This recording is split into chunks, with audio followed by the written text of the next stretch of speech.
अस्सलाम वालेकुम वरहमतुल्लाहि वबरकातुहू। बिस्मिल्लाहिर्रहमानिर्रहीम। दोस्तों, आज 27 रजब इतवार का दिन है। ये बहुत ही बड़ा मुबारक दिन है। अगर आप इस दिन अल्लाह ताला के ये दो नाम पढ़ लें तो आपकी तमाम परेशानियां दूर हो जाएंगी, तमाम बंदिशें ख़त्म हो जाएंगी। अगर कोई भी आपके रास्तों में रुकावटें डालने की कोशिश कर रहा है तो तमाम रुकावटें दूर हो जाएंगी।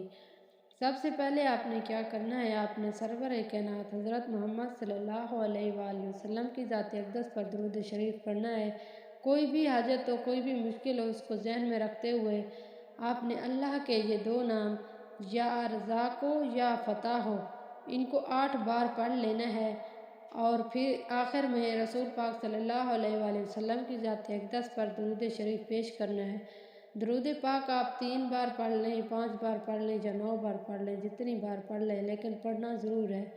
ये पढ़ने के बाद इंशाअल्लाह ताला अल्लाह के फजल व करम से अगर अल्लाह चाहेगा तो आपकी तमाम परेशानियों को दूर फरमा देगा। अगर मेरी आज की ये वीडियो अच्छी लगी हो तो इस वीडियो को लाइक और शेयर ज़रूर कर दें। चैनल को सब्सक्राइब करें। जज़ाकल्लाहु खैर।